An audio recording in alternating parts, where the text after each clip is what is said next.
course ID, course name, and fees, right? So in schema 1, we are going to store both the student details as well as the course details. In schema 2, database schema format 2, we are going to store the course information separately, right? Course ID, course name, fees. And in relation to, we are going to store a student ID, student name, and course ID, right? So we have the primary key of course table in student table, by which you will be able to join two tables, right? And in the last format, database schema format, we are going to store student details separately, student ID, student name, course details separately, course ID, course name, and fees, course fees. And then you are going to have the primary keys of both the student and course relation as a separate relation, right? So R2 stores the uh, primary keys of both the participating relations, right? So you need to justify which design is good, right? So we have different ways of defining a relation schema, right? So you need to identify which schema is going to be the best schema designed to represent the data.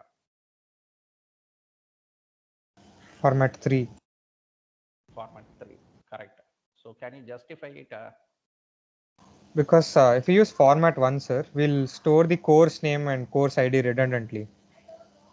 Like some Course different ID, students will have the same, will be choosing the same course, and mhm, so we'll be like repeating the course ID, course information.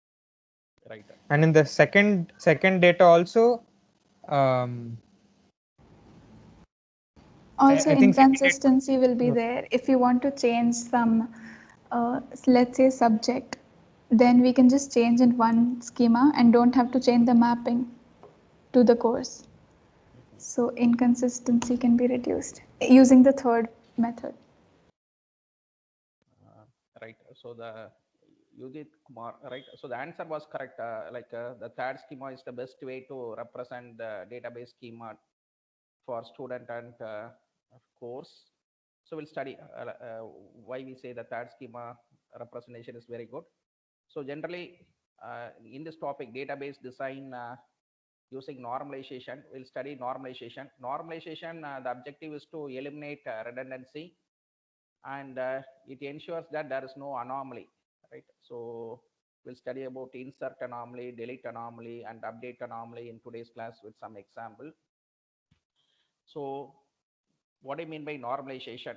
So normalization is also referred to as schema refinement in database design. So it's a technique or approach of decomposing complex relations into smaller relations to avoid data redundancy and to avoid some undesirable properties in a relation such as insert, delete, and update anomaly, right?